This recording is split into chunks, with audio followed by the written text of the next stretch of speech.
Minasan, ohayo gozaimasu. O genki desu ka? Hari ini kita akan melanjutkan pembelajaran kita ke bab yang ke-8 yang berjudul Ishoni tabemasen ka?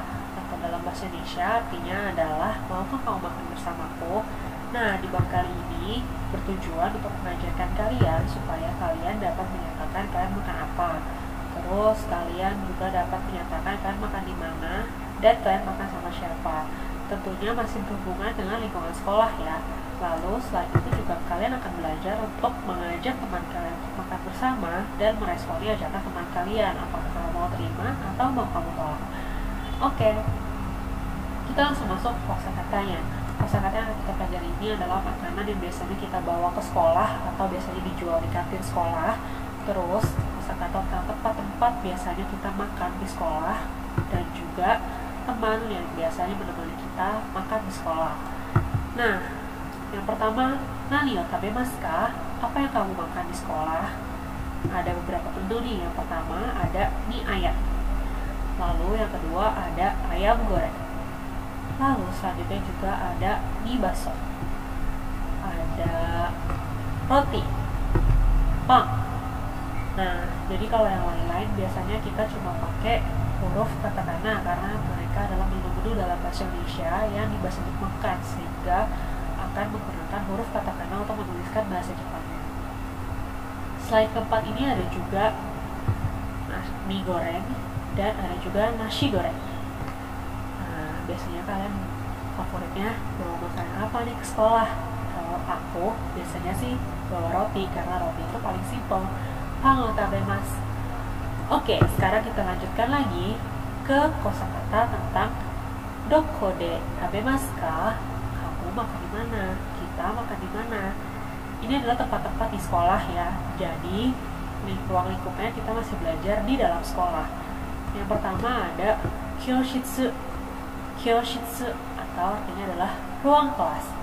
Selanjutnya kantin. Nah, kalau dalam bahasa Jepang kantin itu shokudo, tapi kita bisa menggunakan kantin karena konsep kantin di sekolah Indonesia dan sekolah di Jepang itu agak berbeda teman-teman. Jadi kita akan menggunakan kantin, yaitu dengan menuliskan huruf hiragana dari kantin itu sendiri. Selanjutnya tempat favorit juga nih, yaitu kote. Kote atau dalam bahasa Indonesia adalah lapangan. Selanjutnya ada roka. Roka atau lorong. Biasanya kalau misalnya kita nggak boleh makan di kelas, biasanya kita suka makan di lorong nih. Terus selanjutnya juga ada kaidang. Kaidang atau tangga. Ya sebenarnya not really recommended sih ya untuk makan di tangga karena akan mengganggu jalan orang lain. Begitu juga dengan di lorong. Jadi kalian harus hati-hati ya mau pilih tempat untuk makan siang bersama teman-teman kalian. Selanjutnya ada dareto tabemasu ka? Makan dengan siapa? Nah, yang pertama kita bisa menyebutkan nama teman kalian. Misalnya Rina santo tabemasu. Saya makan bersama dengan Rina. Jadi kalian memang namanya Rina, terus kalian lagi makan bareng. Nah, kalian bisa menyebutkan namanya. Atau kalau temennya rame, gak cuma satu, kalian bisa sebutin dengan tomodachi to tabemasu. Tomodachi to tabemasu. Saya makan bersama dengan teman-teman saya. Lalu kalau sendirian bagaimana menyebutkannya? Kalau sendirian bahasa Jepangnya adalah hitoride.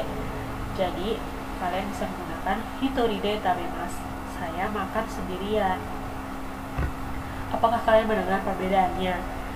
Nah, kalau bersama teman itu ada partikel to, sedangkan kalau sendirian kita menggunakan partikel de. Hati-hati ya, jangan sampai tertukar.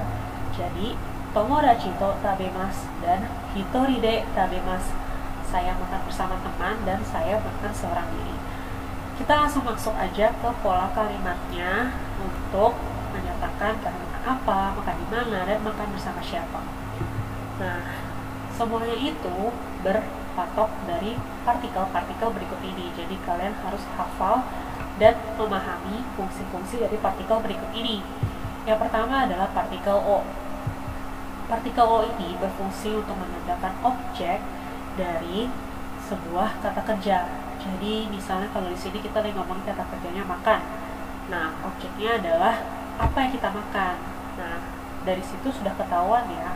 Maka dari itu kita akan mengisi kata benda di depan o ini dengan makanan.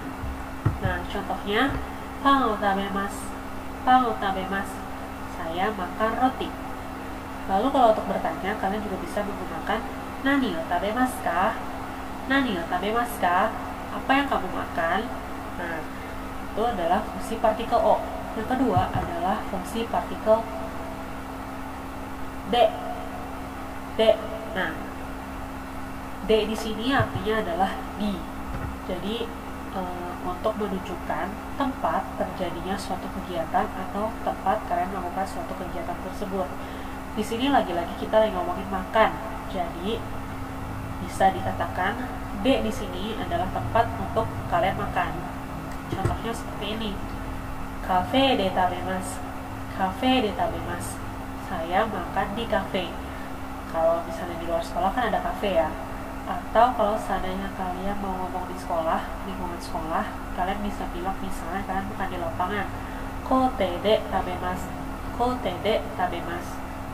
Lalu kalau untuk pertanyaannya, kalian bisa menggunakan kata doko. Doko de tabemasu ka? Doko de tabemasu ka? Yang artinya adalah di mana kamu makan. Yang terakhir adalah partikel to. Partikel to ini artinya bisa bersama atau dengan.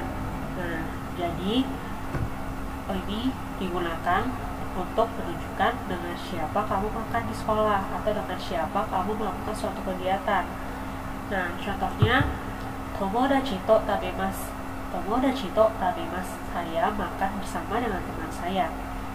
Kalau untuk pertanyaannya, dare to tabemasu ka? Dare to tabemasu ka? Dengan siapakah kamu makan? Nah, perlu diingat ya teman-teman, kalau seandainya kalian sendirian, kalian tidak menggunakan partikel to, tapi kalian menggunakan partikel de. Namun partikel D-nya itu berbeda dengan partikel D yang barusan saya jelaskan. Partikel D digunakan saat kamu sedang makan sendirian itu menunjukkan arti dengan cara. Jadi, hitori de tabemasu. Saya makan dengan cara sendirian. Artinya kalian makan sendirian. Gitu. Jangan hati-hati ya, jangan sampai tertukar. Nah, selanjutnya kita juga akan belajar pola kalimat, yaitu tentang kalimat ajakan. Kalimat ajakan ini sebenarnya ada dua. Yang pertama itu adalah kalimat untuk bertanya. Bentuknya seperti ini. Ishoni ditambahkan kata kerja bentuk masenka. Jadi, tergantung kata kerjanya apa, kalian bisa mengubah masu di belakang kata kerja itu menjadi masenka. Itu akan mengubah kata kerja itu menjadi kata ajakan. Contohnya seperti ini. Ishoni tabemasen ka? Apakah kamu mau makan bersama? Nah, ini perlu ditekankan kalau kalimat ini berfungsi untuk mengajak dengan bertanya kepada teman kalian, apakah kamu mau makan bersamaku?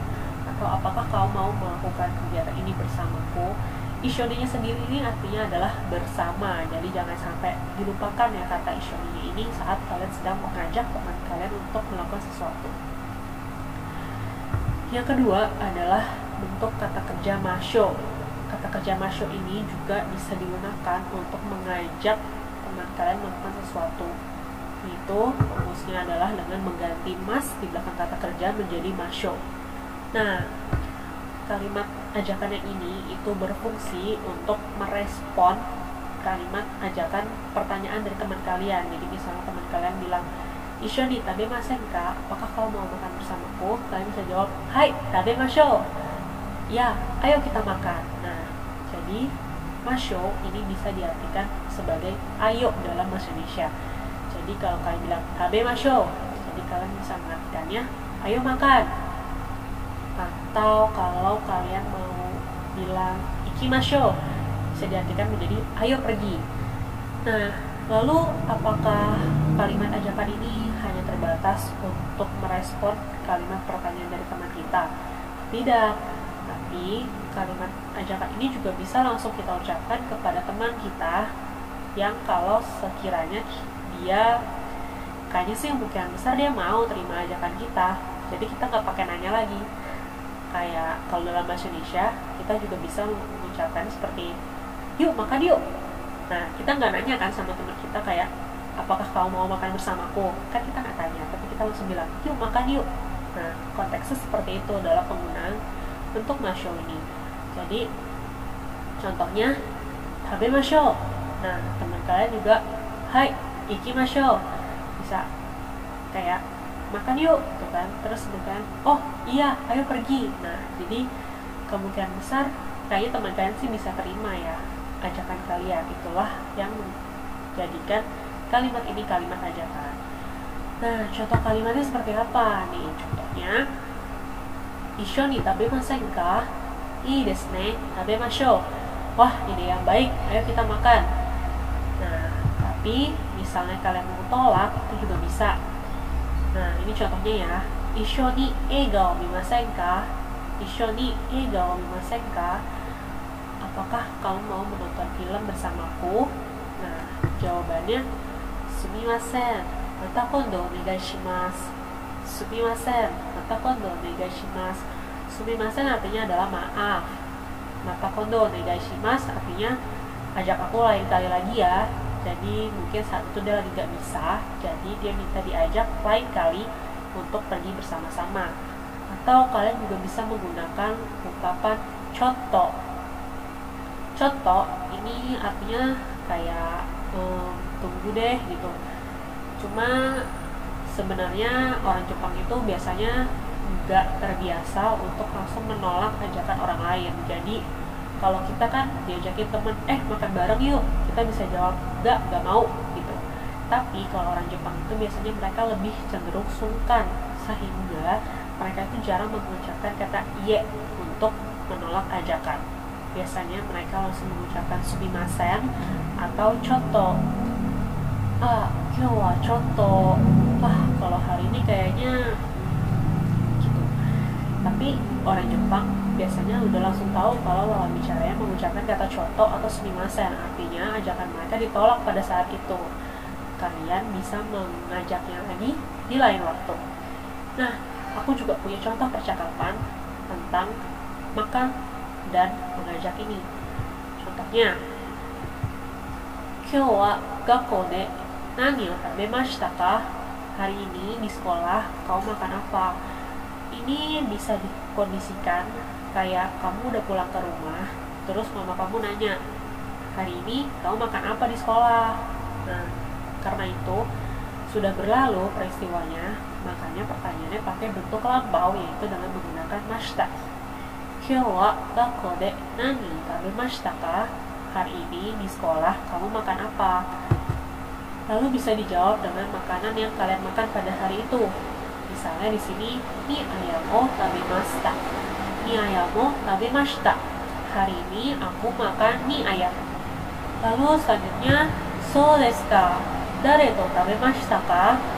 Oh gitu, kamu makannya sama siapa? Ari-san to tabemashita.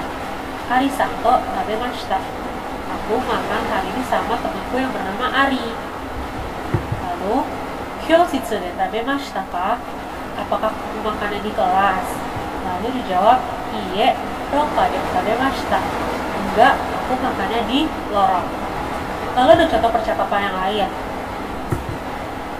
Rina-san, issho ni tabemasen ka? Rina, kita makan bareng yuk. Lalu apa ya jawaban Rina?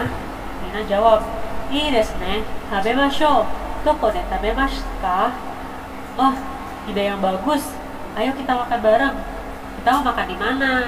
Nah, lalu dijawab, kantin de tabemashou. Ayo kita makan di kantin. Lalu Rina menjawab lagi, Kyou no menu wa nan desu ka? Hari ini menu kantin apa ya? Lalu teman bicaranya menjawab, ayam goreng wa dou desu ka? Kayak dia bertanya dengan pendapatnya Rina, menurut kamu kalau ayam goreng bagaimana? Lalu Rina menjawab, ii desu ne, ayam goreng wa tabemashou. Wah, ide yang bagus, ayo kita makan ayam goreng. Nah, itu dia untuk pelajaran hari ini. Sekarang kita akan masuk ke kelas minggu depan. Jadi, semoga kalian mengerti dulu ya tentang materi pelajaran hari ini. Nah, di minggu depan kita akan ada ulangan untuk bab 7 dan bab 8. Jadi nanti ulangan itu melalui Google Form. Bentuk formnya itu isian. Jadi kalian harus mempersiapkan untuk belajar bab 7 dan bab 8 yang diajarkan pada hari ini ya.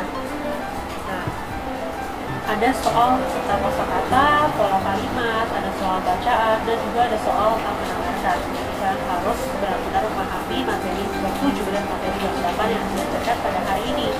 Waktu mengerjakannya 90 menit, dan nanti kalau kalian telat sakit, kalian akan dikenakan pengurangan poin. Jadi pastikan kalian mengerjakannya dengan serius, dengan jujur, dan dengan cepat dan tepat. Jangan sampai kalian terlewatkan waktu submit atau waktu deadline yang sudah ditetapkan saat kalian mengerjakan ulangannya ya. Oke deh, itu aja untuk kelas hari ini. Kalau misalnya seandainya kalian ada pertanyaan, kalian boleh menghubungi aku lewat line atau WhatsApp, atau boleh langsung komen di Google Classroom kalian. Hai, 準備は終わりました。また来週。